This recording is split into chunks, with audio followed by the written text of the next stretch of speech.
नमस्कार मित्रांनो, मराठी मनोरंजन कट्टामध्ये तुमचं मनापासून स्वागत. आजच्या तारिणी मालिकेच्या भागात एकामागून एक असे धक्कादायक प्रसंग घडले की प्रत्येक सीन नंतर पुढे काय होणार ह्याची उत्सुकता वाढत गेली. बुरखा घालून पोलीस स्टेशनमध्ये पोहोचलेली तारिणी, जे मॅडमचा संताप, युवराजला भेटण्यासाठी निशीचा आक्रोश आणि शेवटी केदार समोर आलेली अशी वेळ की त्याला सत्य माहीत असूनही जगासमोर वेगळीच बाजू मांडावी लागणार का, हे सगळं आजच्या भागात पाहायला मिळालं. व्हिडिओ सुरू करण्यापूर्वी जर तुम्ही आपल्या चॅनलवर नवीन असाल तर चॅनलला सबस्क्राईब करा. व्हिडिओ आवडला असेल तर लाईक करा आणि तुमच्या मित्रांसोबत शेअर करायला विसरू नका.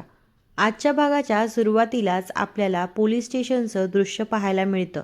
जया जगदाळे मॅडम कोणाशी तरी फोनवर बोलत असतात. त्या स्पष्ट शब्दात सांगतात की त्यांना कोणत्याही फुटेजची गरज नाही. काही माहिती हवी असेल तर थेट खांडेकरांशी संपर्क करा, एवढं बोलून त्या फोन ठेवतात. इतक्यात पोलीस स्टेशनमध्ये बुरका घालून तारिणी येते. तिला पाहतात जे मॅडम अक्षरशः दचकतात. तारिणी वेळ न दवडता थेट कामाच्या मुद्द्यावर येते. ती विचारते, मॅडम, युवराज काही बोलला का? त्यावर जे मॅडम शांत पण ठाम आवाजात उत्तर देतात, अजून मला हवं ते उत्तर त्याने दिलेलं नाही. तारिणी पुन्हा विचारते, मग मॅडम आता पुढची स्टेप काय असणार? हे ऐकता जे मॅडम तिच्याकडे रोखून पाहतात आणि विचारतात, हा प्रश्न तू ऑफिसर म्हणून विचारते आहेस की खांडेकर म्हणून? तारिणी लगेच म्हणते, ऑफिसर म्हणून. यावर जे मॅडम कडक शब्दात उत्तर देतात, ऑफिसरने सिनियरच्या पुढच्या ऑर्डरची वाट बघायची असते. माझ्या डोक्यात काय चाललंय हे मी तुला सांगू शकत नाही. तारिणी लगेच माफी मागते, पण ती पुन्हा म्हणते, जर हाच प्रश्न मी खांडेकर म्हणून विचारला असता तर? जे मॅडम हलकंसं हसतात आणि म्हणतात, मग तर मी अजिबात काही सांगू शकत नाही. दुसरीकडे खांडेकरांच्या बंगल्यात मात्र पूर्णपणेच वेगळं चित्र असतं. निशीचा संयम पूर्णपणे सुटलेला असतो. ती रडत रडत म्हणते, मला आत्ताच युवीला भेटायचं आहे. काहीही करा, पण मला त्याच्यापर्यंत घेऊन चला. कौशिकी तिला शांत करण्याचा प्रयत्न करते. कौशिकी म्हणते, मला वाटत नाही जे मॅडम कोणालाही भेटू देतील, पण निशीचं दुःख काही कमी होत नाही. तो माझा नवरा आहे, मला त्याला भेटायचं आहे. रेखा मुलीची अवस्था पाहून भावूक होते. माझ्या पोरीची ही अवस्था मला बघवत नाही, असं ती कौशिकीला म्हणते. मला वाटलं होतं ती या घरात सुखात राहील. हे ऐकताच कौशिकी रेखाला थांबवते. बेलसरे, तुम्ही तिला धीर देण्याऐवजी तिची भीती वाढवत आहात. तुमचं बोलणं तिची मदत करत नाही. रेखा शांत होते, पण निशीचं रडणं काही थांबत नाही.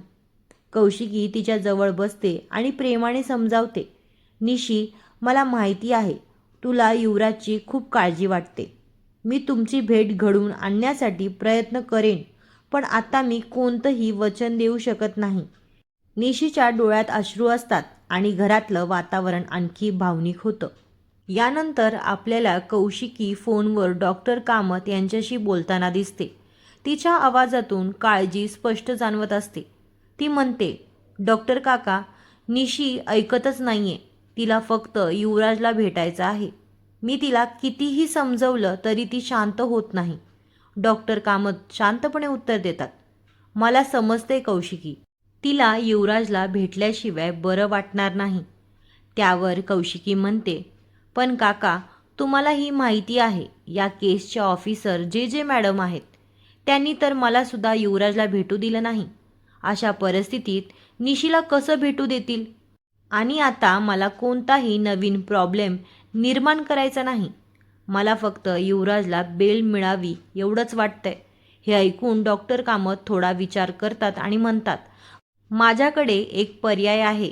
जे मॅडमला खांडेकरांबद्दल राग असेल, पण डॉक्टर कामतबद्दल तर त्यांना नसेल ना. मी स्वतः निशीला घेऊन जातो.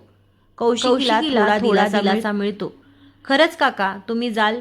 डॉक्टर कामत हसत म्हणतात, जावंच लागेल. युवराज माझ्या अंगाखांद्यावर लहानाचा मोठा झालाय. मीही या कुटुंबाचा एक भाग आहे. यानंतर कौशिकी सांगते की युवराजच्या अटकेची बातमी आता सगळ्या मीडियावर पसरली आहे. डॉक्टर कामत म्हणतात, हो मीही त्या बातम्या पाहिल्या, पण आता सर्वात महत्त्वाचं म्हणजे निशीची मानसिक अवस्था. तिला तयार राहायला सांग. आपण लगेच पोलीस स्टेशनला जाऊ. कौशिकी भाऊक होऊन म्हणते, थँक्यू डॉक्टर काका. दुसरीकडे दयानंद खांडेकर सतत फोनवर लोकांना उत्तर देताना दिसतात. ते त्रासलेल्या आवाजात म्हणतात, युवराजला फक्त चौकशीसाठी नेले. त्याच्यावर अजून कोणताही गुन्हा सिद्ध झालेला नाही. फक्त चौकशी सुरू आहे. कृपया पुन्हा पुन्हा फोन करू नका. फोन ठेवल्यानंतर कौशिकी त्यांना शांत करण्याचा प्रयत्न करते, पण दयानंद खांडेकर हताश होऊन म्हणतात, कोणाकोणाला उत्तर द्यायचं? प्रत्येकजण एकच प्रश्न विचारतोय. इतक्यात कौशिकीच्या फोनवर ऑफिसमधून श्रद्धाचा फोन येतो. श्रद्धा घाबरलेल्या आवाजात म्हणते, मॅडम, युवराज सरांच्या अटकेची बातमी सगळीकडे पसरली आहे. आपल्या ऑफिसमध्येही सतत फोन येत आहेत. सगळे विचारत आहेत की MNN ही बातमी लपवत का आहे. कौशिकी तिला शांत करत म्हणते, श्रद्धा, मला सुद्धा हेच आत्ताच समजलं आहे. मला थोडा वेळ दे. मी काय करायचं ते ठरवते. फोन ठेवल्यानंतर पुन्हा एक फोन येतो. यावेळी तो एका न्यूज चॅनलवरून असतो. समोरून प्रश्न येतो, युवराज खांडेकरांचा गुलाबशी संबंध होता का? कौशिकी संयमाने म्हणते, तुमच्या सर्व प्रश्नांची उत्तरं योग्य वेळी मिळतील. आणि ती फोन ठेवून देते. यानंतर सीन थेट पोलीस स्टेशनमध्ये जातो. युवराज लॉकअपमध्ये असतो. तो पोलिसांना वारंवार हाक मारतो आणि म्हणतो, सर माझ्याशी बोला ना. मला किती दिवस इथे ठेवणार? आता तरी मला घरी सोडा. पण पोलीस त्याच्या बोलण्याकडे पूर्ण दुर्लक्ष करतात. इतक्यात डॉक्टर कामत आणि निशी पोलीस स्टेशनमध्ये पोहोचतात. युवराज त्यांना पाहून क्षणभर आनंदी होतो. निशी धावत लॉकअप जवळ जाते. युवी, पण लगेच पोलीस तिला थांबवतात. मॅडम, पुढे जाता येणार नाही. निशी विनवणी करत म्हणते, फक्त 2 मिनिटं. तो माझा नवरा आहे. डॉक्टर कामतही पोलिसांना समजवण्याचा प्रयत्न करतात. ही युवराजची पत्नी आहे. मी त्यांच्या कुटुंबाचा डॉक्टर आहे. कृपया 2 मिनिटं भेटू द्या. पण पोलीस स्पष्ट नकार देतात. परवानगीशिवाय भेट होणार नाही. डॉक्टर कामत विचारतात, कोणाची परवानगी? पोलीस उत्तर देतात, ऑफिसर जया जगदाळे मॅडमची. हे ऐकताच डॉक्टर कामत आणि निशी एकमेकांकडे पाहतात आणि त्यांच्या चेहऱ्यावरची चिंता आणखी वाढते. यानंतर पुन्हा सीन पोलीस स्टेशनमध्ये जातो. जे मॅडम आणि तारिणी यांच्यातील संवाद आणखी गंभीर होतो.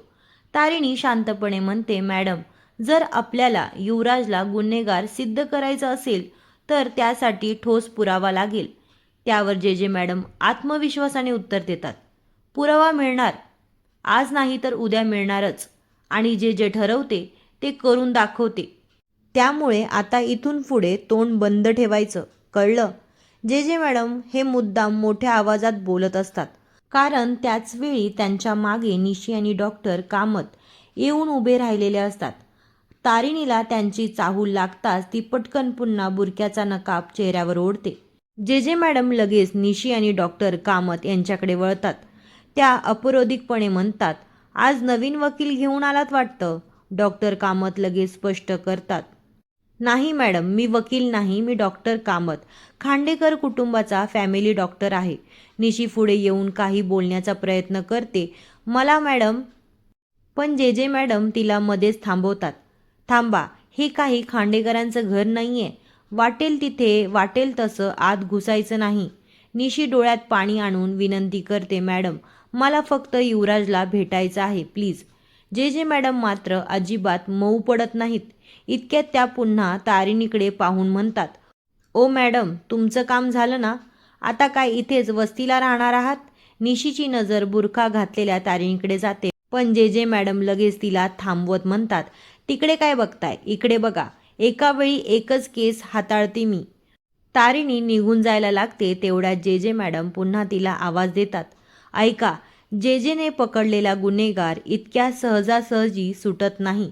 त्याच्याकडून काय आणि कसं वधवून घ्यायचं हे मला चांगलंच माहिती आहे. आणि माझ्या कामाच्या आड आलेलं मला अजिबात आवडत नाही. त्यामुळे मी पकडलेल्या गुन्हेगाराची बाजू घेऊन पुन्हा माझ्याकडे यायचं नाही, ओके? तारिणी काहीही न बोलता तिथून निघून जाते. जे मॅडम मग निशी आणि डॉक्टर कामत यांना बसायला सांगतात. दुसरीकडे खांडेकरांच्या घरी एक वेगळाच भावनिक प्रसंग घडतो. दयानंद खांडेकर केदारला जवळ बसवतात. ते भाऊक होऊन म्हणतात, केदार, आज मी बाप म्हणून तुझ्याकडे एक गोष्ट मागतोय. माझ्यासाठी ती करशील? केदार लगेच म्हणतो, बोला ना बाबा. दयानंद खांडेकर पुढे म्हणतात, मला युवराजची खूप काळजी वाटते. आता मोठा भाऊ म्हणून ही जबाबदारी तुला घ्यावी लागेल. केदार गोंधळून विचारतो, मला नेमकं काय करायचं आहे? तेवढ्यात कौशिकी उत्तर देते, स्पेशल बुलेटिनमध्ये लाईव्ह जाऊन युवराजची बाजू जगासमोर मांडायची आहे. हे ऐकून केदारच्या पायाखालची जमीनच सरकते. कौशिकी पुढे म्हणते, हे काम फक्त तूच करू शकतोस. तूच त्यासाठी योग्य आहेस. दयानंद खांडेकरही त्याला समजावतात.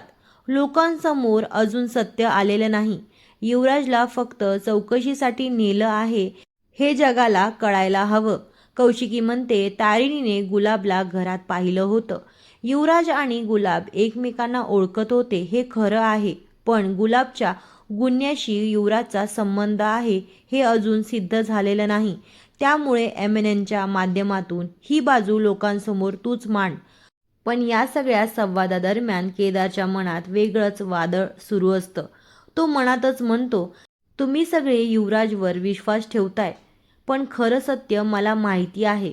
सत्य माहिती असूनही मी ही गोष्ट जगासमोर कशी बोलू? आणि याच विचारांनी केदार पूर्णपणे अस्वस्थ होऊन जातो. यानंतर आपल्याला थेट MNN चॅनलच्या ऑफिसमध्ये केदार दिसतो. लाईव्ह स्पेशल बुलेटिनची तयारी सुरू असते. पण बाहेर सगळं शांत दिसत असलं तरी केदारच्या मनात प्रचंड वादळ सुरू झालेलं असतं. केदार स्वतःशीच बोलत असतो, युवराज चुकीचा आहे. तो गुन्हेगार आहे हे मला माहिती आहे. मग मी त्याची बाजू कशी काय मांडू? MNNने आजपर्यंत नेहमी सत्याचीच बाजू घेतली आहे. बाबाचं आणि ताईचं ऐकून जर मी आज असत्याची बाजू मांडली तर MNNची इतक्या वर्षाची ओळख पुसली तर जाणार नाही ना?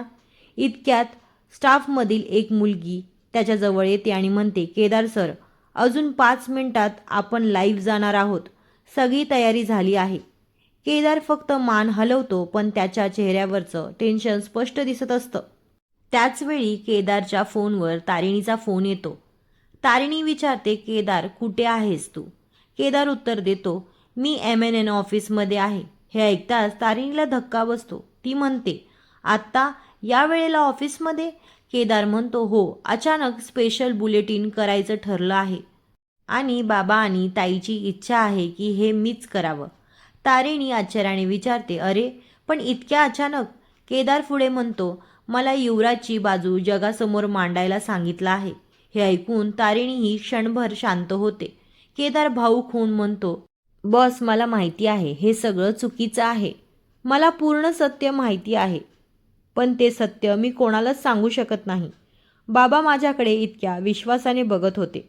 त्यांचा विश्वास मी कसा तोडू? आणि MNN कायम सत्याची बाजू घेतली आहे. आज त्याच चॅनलवर मला एका गुन्हेगाराची बाजू मांडावी लागणार आहे. मला खरंच कळत नाही मी लाईव्हमध्ये जाऊन काय बोलणार आहे. तारिणी शांतपणे त्याला समजावते. ती म्हणते, केदार शांत हो. युवराज गुन्हेगार आहे हे सध्या फक्त आपल्यालाच माहिती आहे. अजून ते कायदेशीररित्या सिद्ध झालेले नाही. जोपर्यंत गुन्हा सिद्ध होत नाही तोपर्यंत कायद्याच्या दृष्टीने तो फक्त एक संशयित आहे. ती पुढे म्हणते, आपण त्याला गुन्हा करताना पकडू शकलो नाही हे आपलं दुर्दैव. त्याने स्वतःहून ही अजून गुन्ह्याची कबुली दिली नाही. त्यामुळे पोलीस म्हणून तुला जे माहिती आहे ते सांगायचं नाही. पत्रकार म्हणून लोकांसमोर जी अधिकृत माहिती आहे तेवढंच सांगायचं. केदार पुन्हा म्हणतो, पण मला सत्य माहिती असूनही ते लपवावं लागणार म्हणजे मी खोटं बोलतोय असंच ना? तारिणी त्याला पुन्हा धीर देते. नाही केदार, तू युवराजची बाजू मांडायला जात नाही आहेस. सध्या जी परिस्थिती आहे ती लोकांसमोर मांडायला जात आहेस. आणि उद्या जेव्हा युवराजचा गुन्हा सिद्ध होईल तेव्हाही ही बातमी देणारा केदार खांडेकरच असेल. कारण MNNने कधीच सत्याची साथ सोडलेली नाही आणि सोडणारही नाही. तारिणीचं बोलणं ऐकल्यानंतर केदारच्या मनाला थोडा आधार मिळतो. तो म्हणतो, ओके बॉस, मी प्रयत्न करतो. मात्र त्याच्या मनात अजूनही प्रचंड ताण असतो. फोन ठेवण्यापूर्वी केदार अचानक विचारतो, बॉस, तिकडे पोलीस स्टेशनमध्ये काय झालं? तारिणी उत्तर देते, निशी आणि कामत काका पोलीस स्टेशनमध्ये आले होते. हे शब्द ऐकताच केदारच्या चेहऱ्यावर मोठा धक्का स्पष्ट दिसतो आणि याच धक्कादायक क्षणी आजचा भाग संपतो. उद्याच्या भागात MNN चॅनलवर केदार लाईव्ह बुलेटिन सुरू करणार असतो. पण त्याच वेळी बाबूराव जामखंडे अचानक तिथे येतात आणि टाळ्या वाजवत म्हणतात, मी इथे बातमी द्यायला आलो नाही, बातमी घडवायला आलो आहे. यानंतर केदारला थेट प्रश्न विचारतात, युवराज खांडेकरचा रेव पार्टीशी काही संबंध नव्हता का? पण गुलाबशी त्याचे संबंध होते हे खरं आहे ना? आणि सर्वांना धक्का देत केदार हो असं उत्तर देताना दिसतो. आता केदारने असं उत्तर का दिलं, त्यानंतर काय होणार हे पाहणं खूपच रंजक ठरणार आहे. जर हा रिव्ह्यू तुम्हाला आवडला असेल तर व्हिडिओला लाईक करा, मित्रांसोबत शेअर करा आणि मराठी मनोरंजन कट्टा चॅनलला सबस्क्राईब करायला विसरू नका. पुन्हा भेटूया पुढच्या धमाकेदार रिव्ह्यूमध्ये. धन्यवाद.